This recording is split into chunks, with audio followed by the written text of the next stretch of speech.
وأسلافنا ورجالنا وشيوخنا الصالحون. الله يدخل نياتنا في نياتهم وأعمالنا بأعمالهم وأخلاقنا بأخلاقهم، ونستحضر أرواحهم الطاهرة الزكية في هذه الجلسة وهذه القراءة النافعة، وإلى أرواح والدينا ووالديكم وأمواتنا وأمواتكم وأموات المسلمين على هذه النية نهدي لهم الفاتحة، وإلى حضرة النبي سيدنا محمد صلى الله عليه وسلم الفاتحة. أعوذ بالله من الشيطان الرجيم.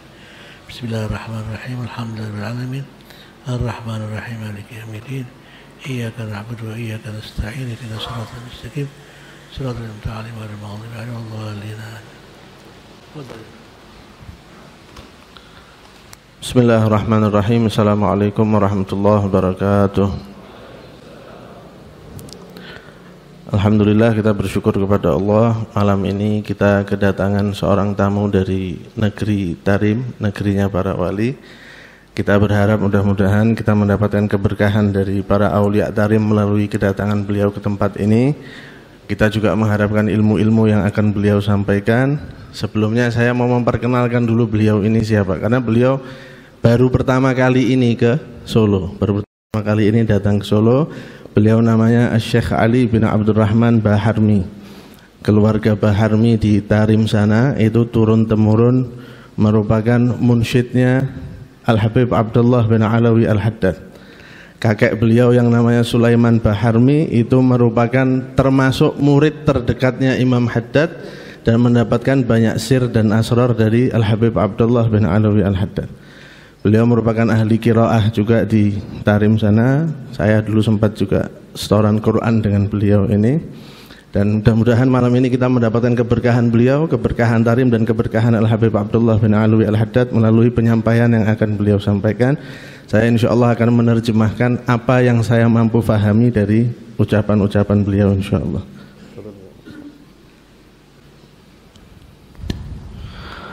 Assalamualaikum warahmatullahi wabarakatuh. Alhamdulillahilladzi akramana wa iyyakum fi hadhihi as-sa'ati al-mubarakah wa fi hadhihi as-sahah wa fi hadha al-masjid al-mubarak lamasjidun ussisa 'ala at-taqwa min awwali yawmin ahaqqu an taquma فيه رجال يحبون أن يتطهروا والله يحب المطهرين فإنها مساجد من أعظم ما أكرمكم الله به في هذه الدنيا. نسأل الله أن يحفظها علينا وأن يديمها لنا في خير وعافية. Segala puji bagi Allah yang telah mengumpulkan kita sekalian di waktu yang penuh berkah ini, di tempat yang penuh berkah ini, dan masjid ini adalah termasuk masjid-masjid yang didirikan atas dasar ketakwaan. Semoga Allah Subhanahu wa taala menjaga masjid-masjid seperti ini dan menumpahkan kebaikan sebanyak-banyaknya di dalamnya. Wa inna Allah ta'ala akramana wa iyyakum ayyuhal ahbab fi hadhihi al-lailah بشرف الزمان وشرف المكان الذي نحن فيه. وإن شرف الزمان هو فضيلة ما بين المغرب والعشاء وفضل إحيائها وفضل عمارتها بما يقرب إلى الله تعالى. Allah Subhanahu wa taala telah memuliakan kita pada malam hari ini dengan mengumpulkan bagi kita kemuliaan waktu dan kemuliaan tempat. Kemuliaan waktu kita saat ini berada di antara maghrib dan isya, dan di situ terdapat fadilah-fadilah jika kita memakmurkannya dengan amalan yang mendekatkan kita kepada Allah. Hatta warada 'ani salafis salihin ridwanullahi tabaraka wa ta'ala 'alaihim annahum qalu من أراد الكنوز فعليه بإحياء ما بين المغرب والعشاء فإنها كنوز ظاهرة وكنوز يدرك حقيقتها وقيمتها الإنسان عندما يوضع في قبره. Diriwayatkan dari para salaf soleh ketika mengatakan mengenai keutamaan waktu antara maghrib dan isya, mereka berkata, barang siapa yang menginginkan harta karun, menginginkan karunia, maka hendaknya mereka memuliakan dan menghidupkan waktu antara maghrib dan isya, dan kemuliaannya itu akan mereka dapatkan nanti ketika mereka sudah dimakamkan di dalam kubur.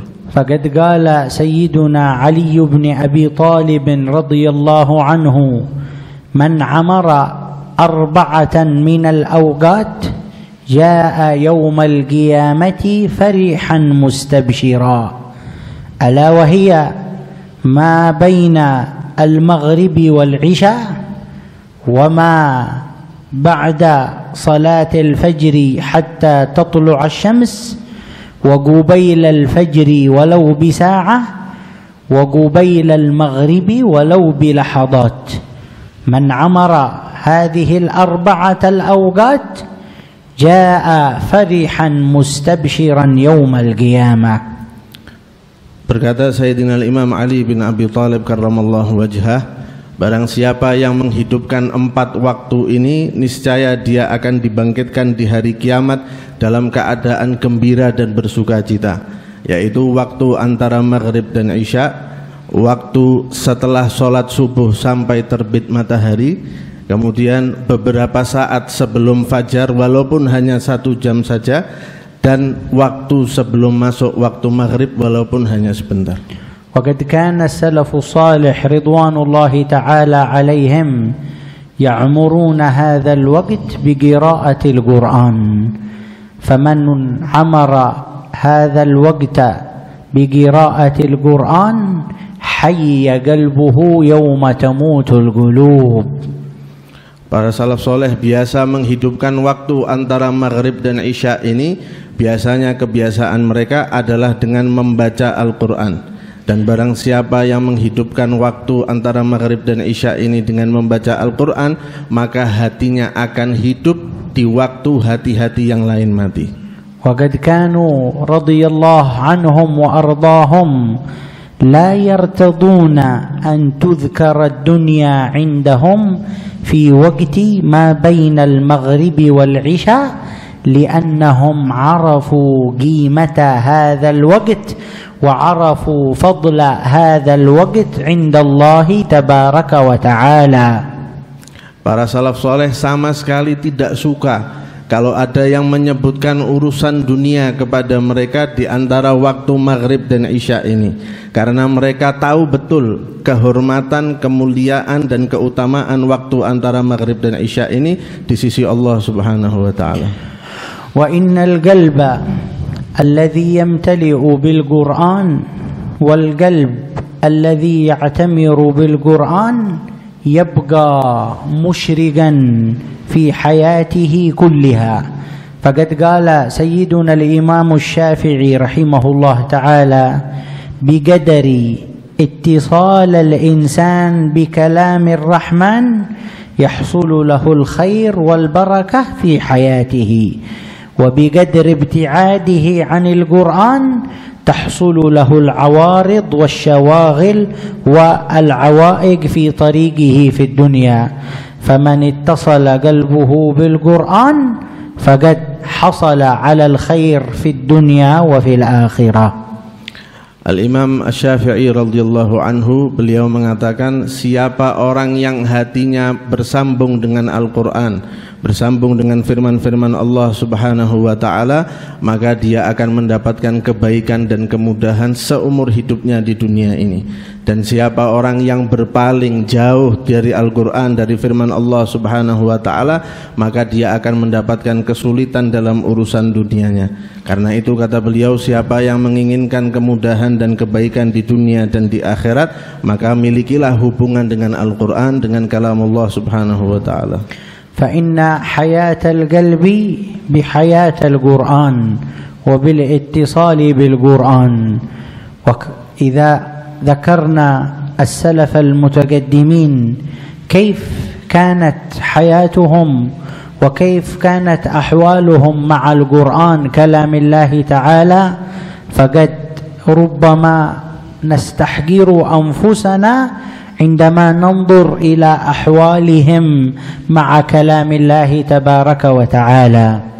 Maka barang siapa yang ingin hidup hatinya, maka hendaknya dia juga menghidupkan Al-Quran dalam dirinya. Jika kita mau mempelajari lagi sejarah orang-orang tua kita terdahulu, sejarah para salaf kita, dan kita lihat bagaimana keadaan mereka dengan Al-Quran, bagaimana dekatnya dan kuatnya hubungan mereka dengan Al-Quran, maka boleh jadi kita akan menganggap remeh apa yang kita lakukan saat ini. Kita akan menganggap kecil dan tidak ada artinya hubungan kita dengan kalamullah subhanahu wa ta'ala. Sayyidina al-Imam Syafi'i rahimahullah في رمضان في شهر رمضان يختم 60 ختمة، ختمة بالليل وختمة بالنهار. هذا الإمام الشافعي. وسيدنا الإمام الشيخ المجدد العالم الإمام عبد الرحمن السقاف، هذا الإمام كان يختم 4 ختمات بالليل و4 ختمات بالنهار. ربما عقولنا لا تستوعب كيف يتسع له ذلك الوقت حتى يقرأ 4 ختمات بالليل و4 ختمات بالنهار. ألا وإنها البركة. البركة جند من جنود الله إذا وضعت في شيء تكاثر وانتشر. Al-Imam Asy-Syafi'i radhiyallahu anhu diriwayatkan beliau di waktu bulan Ramadan beliau menghatamkan Al-Quran sebanyak 60 kali. 1 kali hatam di siang hari dan 1 kali hatam di malam hari. Al-Imam Asy-Syaikh Abdurrahman bin Muhammad As-Saqqaf beliau biasa menghatamkan Al-Quran sehari 8 kali, 4 di waktu siang, 4 di waktu malam. Mungkin kita merasa nggak masuk akal ini, kapan waktunya itu? Kok bisa 4 pagi 4 malam? Kapan waktunya? Kata beliau, nggak usah heran, itu yang dinamakan berkah. Allah subhanahu wa ta'ala memberikan keberkahan dalam waktu mereka, dan jika sesuatu itu sudah kemasukan berkah dari Allah subhanahu wa ta'ala, dia akan menjadi semakin banyak dan panjang. Hadhil barakah allati yahki wa yadhkur anha sayyidana al-imam fakhrul wujud الشيخ أبو بكر بن سالم صاحب عناد. هذا الإمام يقول في معنى البركة: إن الله تعالى بارك لي في ساعة بين المغرب والعشاء أعمل فيها أعمالا لا يستطيعها العبد في 700 سنة. ساعة بين المغرب والعشاء جعلت فيها البركة، فصار يعمل فيها أعمالا ربما لا يستطيعها من هو يريد أن يعملها في 700 سنة. ألا إنها البركة أيها الأحباب. Al-Imam Syekh Fakhrul Wujud Syekh Abi Bakar bin Salim pernah berkata ketika menggambarkan keberkahan yang beliau dapatkan ini. Beliau berkata, Allah subhanahu wa ta'ala memberikan keberkahan kepadaku sehingga aku mampu melakukan satu amalan antara maghrib dan isya yang mungkin orang itu nggak mampu melakukannya walau dia hidup selama 700 tahun. Aku melakukan amalan antara maghrib dan isya yang gak bisa dilakukan oleh orang walaupun dia hidup selama 700 tahun, gak akan selesai menyelesaikan amalan itu.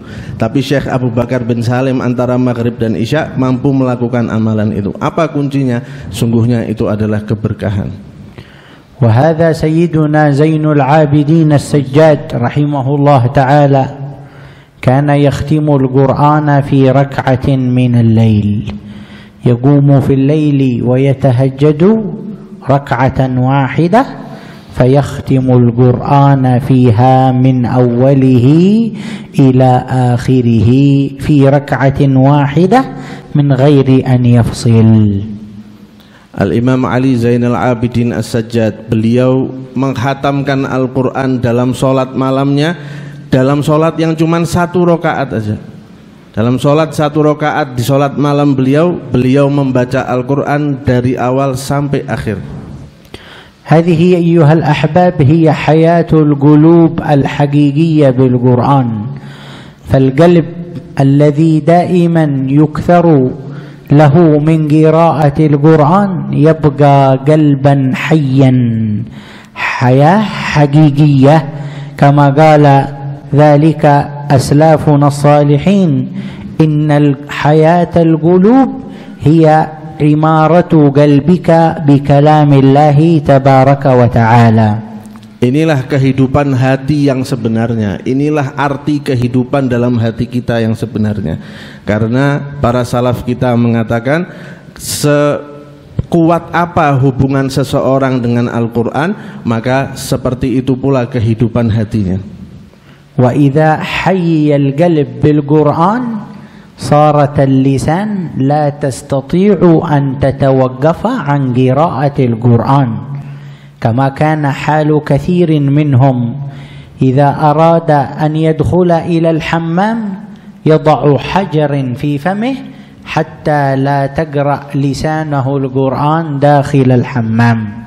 أو كان بعضهم إذا أراد أن يدخل إلى الحمام يعض على لسانه حتى لا تقرأ القرآن في داخل الحمام. هذه هي حياة القلوب، حياة القلب الممتلئ بنور القرآن وسر القرآن. Dan jika hati seseorang itu sudah penuh dan hidup dengan Al-Quran, maka lisannya nggak akan bisa berhenti membaca Al-Quran.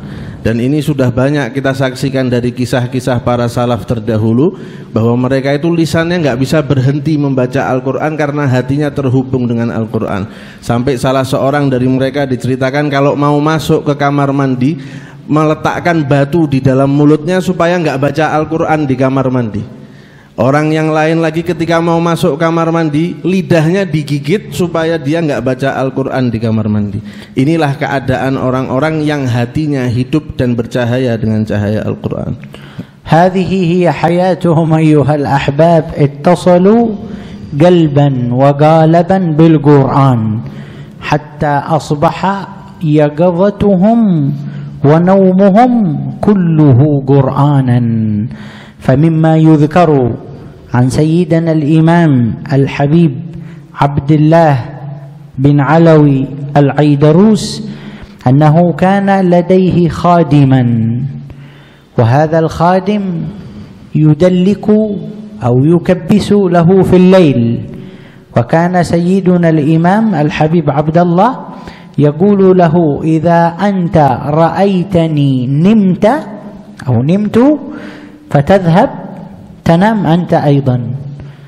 قال الحبيب قال: فاستيقظت من الليل فوجدت ذلك الخادم لا يزال يدلك لي، فقلت له: يا ولدي ما نمت الآن وقت متأخر من الليل؟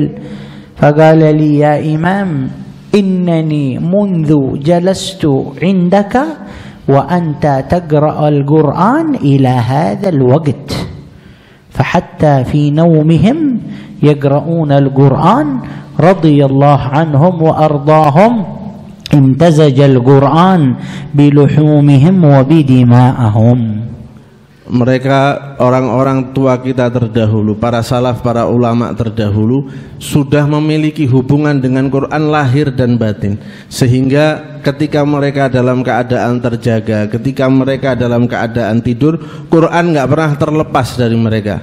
Diriwayatkan Al-Habib Abdullah bin Alawi Al-Idrus ketika beliau di malam hari manggil salah satu pembantu beliau, kata beliau, ini tolong saya dipijiti. Kalau kamu lihat saya sudah tidur, udah kamu keluar, kamu tidur juga. Akhirnya dipijiti Habib Abdullah bin Alawi Al-Idrus dan tertidur. Ketika bangun, waktu sudah tengah malam, sudah lewat tengah malam, dilihat pembantunya masih mijit kaki beliau. Kaget Habib Abdullah Al-Idrus, loh, kamu kok masih di sini? Kan saya bilang kalau saya tidur, kamu silahkan pergi tidur juga. Ini sudah lewat tengah malam. Kata pembantunya, ya Habib, dari awal saya duduk di sini mijet kaki kamu sampai sekarang kamu ngomong sama saya ini, saya nggak pernah lihat kamu berhenti membaca Al-Quran. Inilah orang-orang yang Al-Quran itu sudah bercampur dengan darah dan daging mereka. هذا هو حياة القلب القرآني الذي لا يشبع من قراءة القرآن أبدا. هكذا كانت أحوالهم وارتباطاتهم بالقرآن حتى صار يقول عنهم سيدنا الإمام الحداد: فهم القوم الذين هدوا وبفضل الله قد سعدوا ولغير الله ما قصدوا ومع القرآن في قرني رضي الله عنهم وأرضاهم. Mereka inilah contoh orang-orang yang hatinya sudah hidup dan penuh cahaya dengan Al-Quran.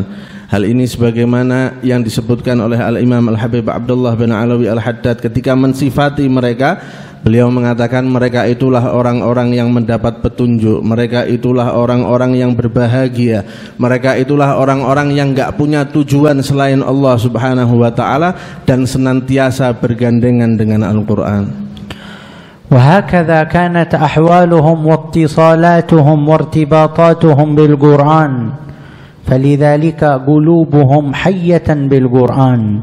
كان من جملة من حي قلبه بالقرآن سيدنا الإمام أحمد جمل الليل، أحد الأعلام وأحد العلماء الكرام.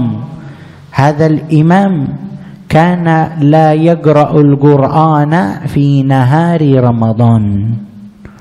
أتدرون لماذا لا يقرأ القرآن في نهار رمضان؟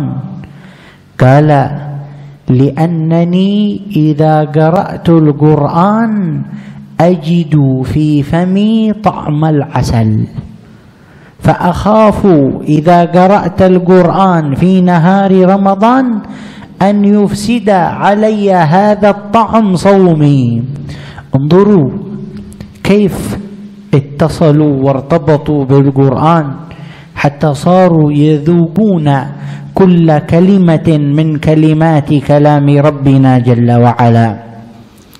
Inilah orang-orang yang hatinya hidup dan memiliki hubungan yang kuat dengan Al-Quran. Di antara orang-orang yang memiliki hubungan yang kuat dan hatinya hidup dengan Al-Quran adalah Al-Habib Ahmad Jamalullail. Dikatakan beliau kalau di siang hari bulan Ramadan beliau nggak baca Al-Quran. Ketika ditanya, kenapa Habib kamu kok di siang hari Ramadan nggak membaca Al-Quran?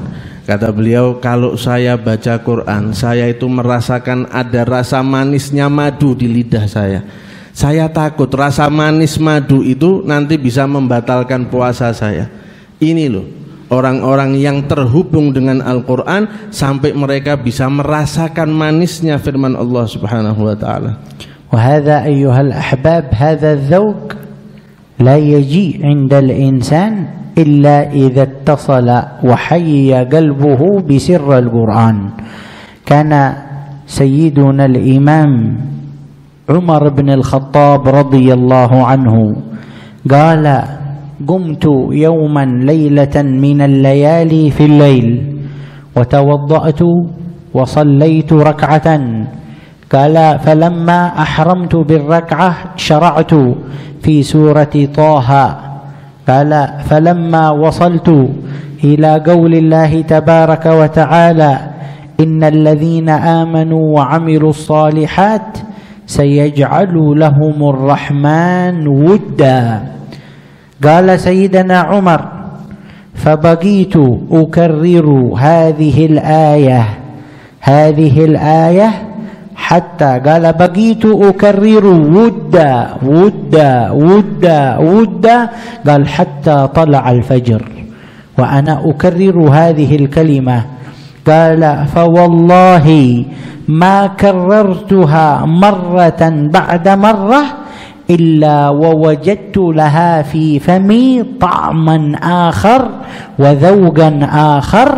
هذا لأنهم قلوبهم اتصلت بكلام ربهم رضي الله عنهم وأرضاهم.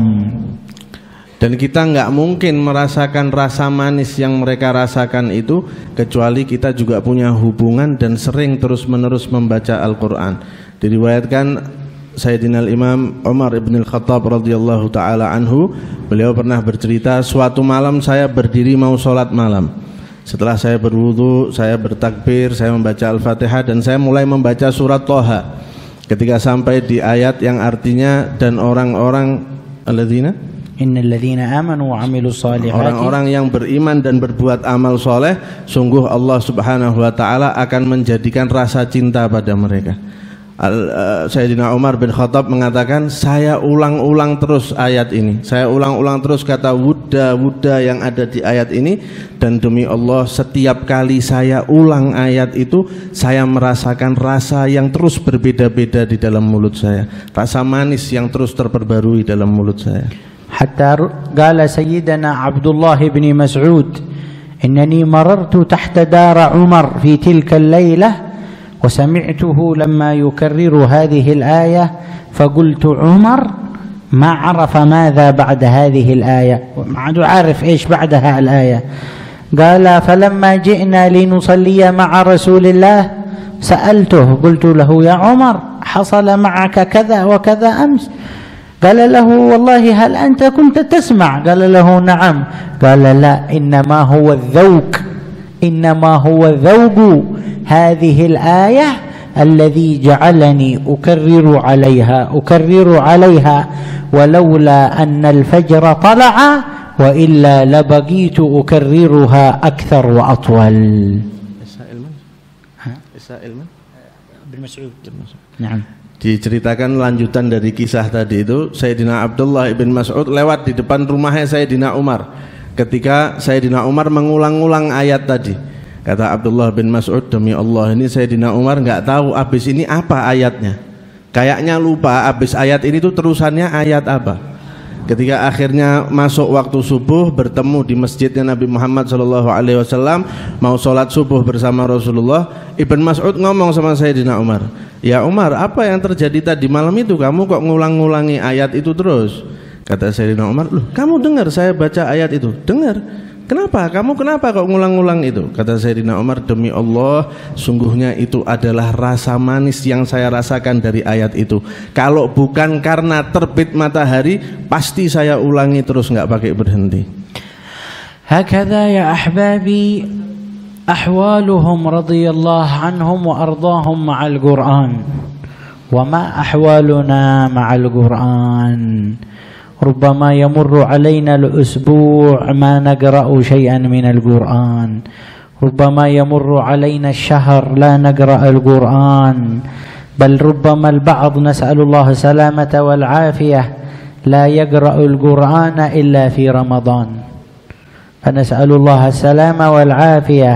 فقلوبنا تحتاج أن تحيا بالقرآن، فلا حياة لنا إلا بالقرآن ولا خير لنا إلا بالقرآن.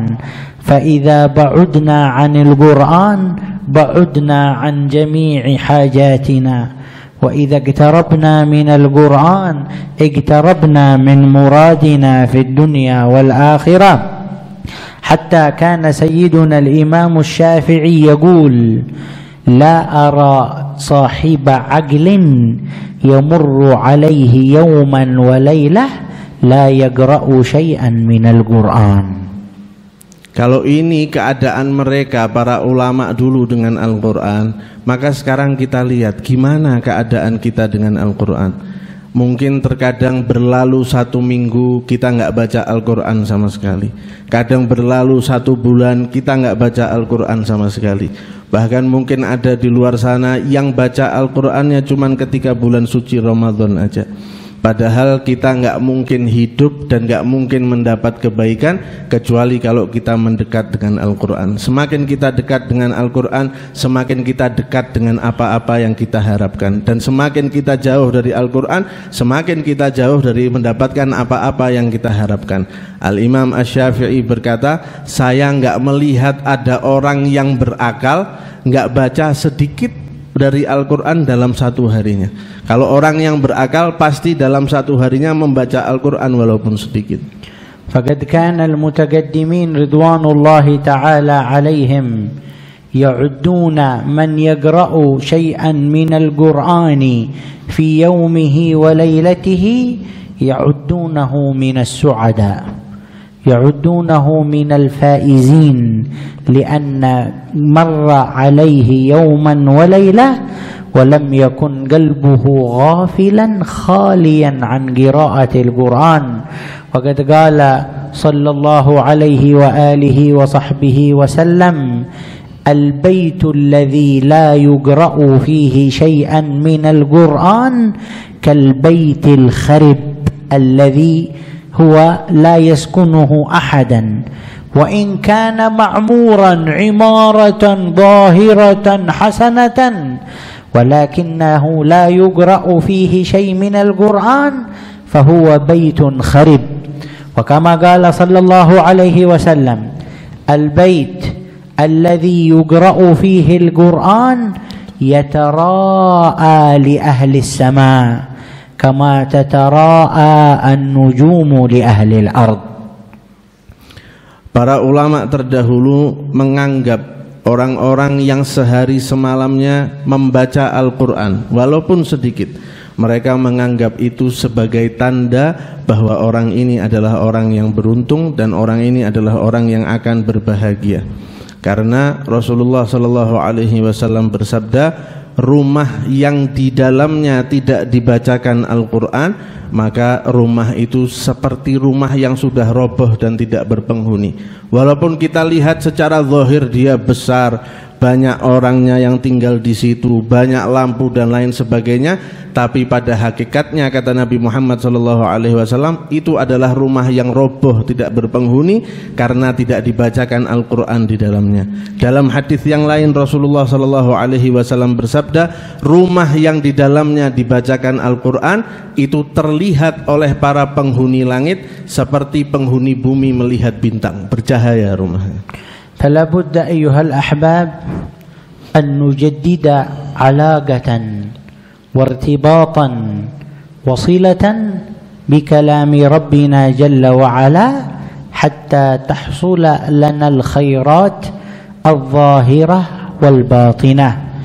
فإنه قد كان في حضرموت في بلاد تريم كانت امرأة اتصلت بالقرآن، فلما حملت في بطنها صارت كل يوم تقرأ سورة ياسين وتضع يدها على بطنها وتقرأ بصوت مرتفع.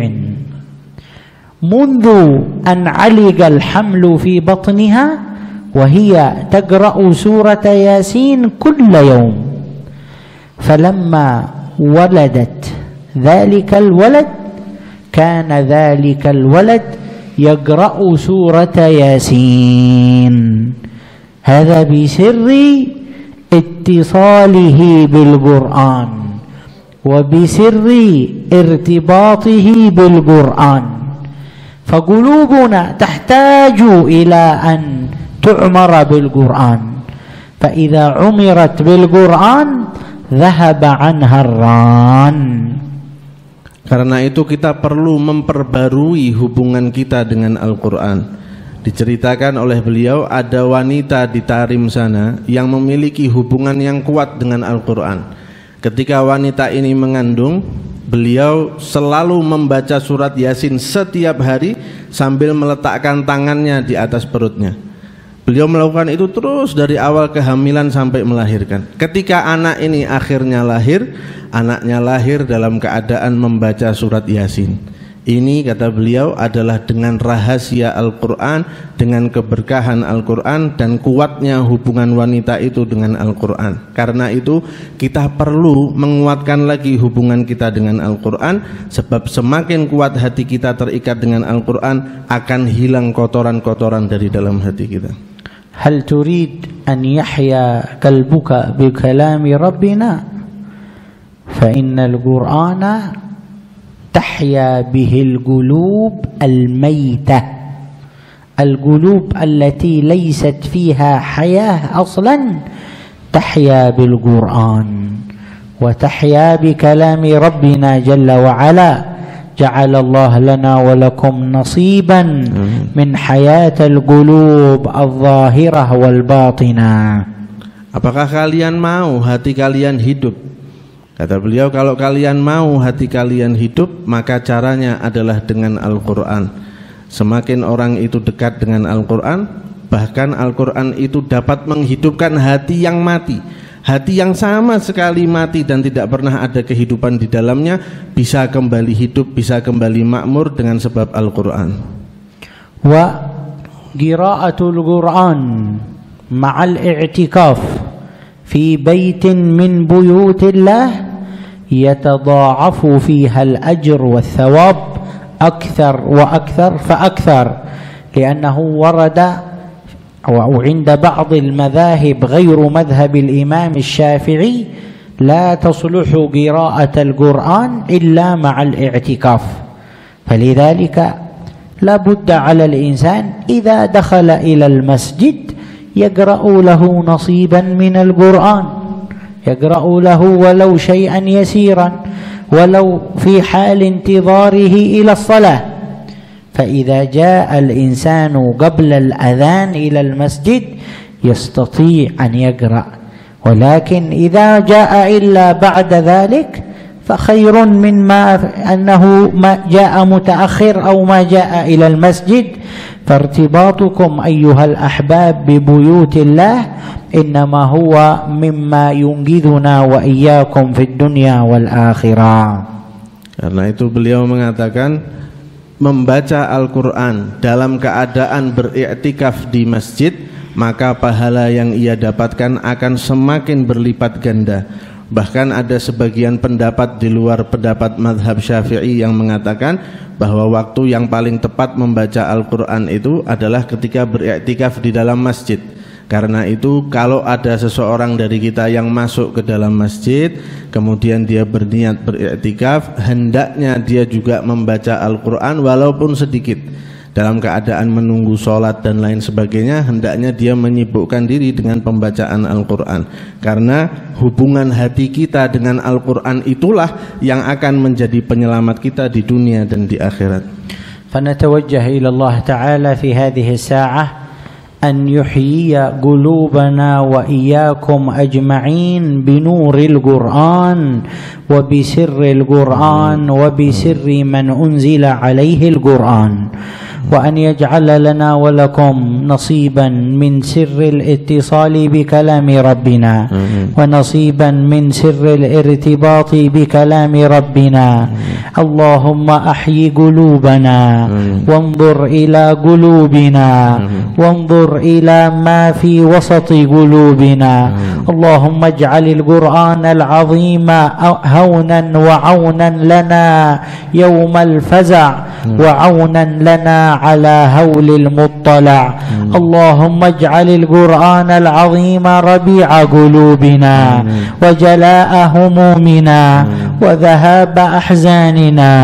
اللهم نور قلوبنا بسر القرآن واملأ قلوبنا بمحبة القرآن، واجعل في قلوبنا سر الاتصال بكلام ربنا الرحمن.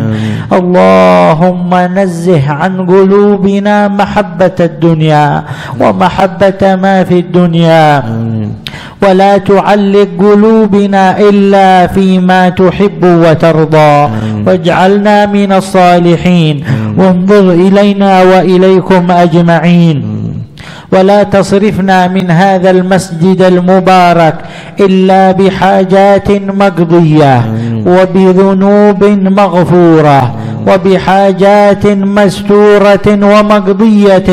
اللهم أكرمنا أجمعين، وانظر إلينا أجمعين، وتولنا أجمعين، وأصلح بيننا وبين القرآن، فإن حجبت بيننا وبين القرآن ذنوبنا ومعاصينا فنسألك اللهم أن تزيح هذا الران عن قلوبنا، وأن تزيح هذا الدرن أبصارنا عن قلوبنا. إلهي إذا لم نعد إلى كلامك، وإذا لم نعد ونرتبط بكلام ربنا، فبكلام من نرتبط وبكلام من نتصل؟ فلا حياة لقلوبنا إلا بكلامك، ولا اتصال لقلوبنا إلا بكلامك.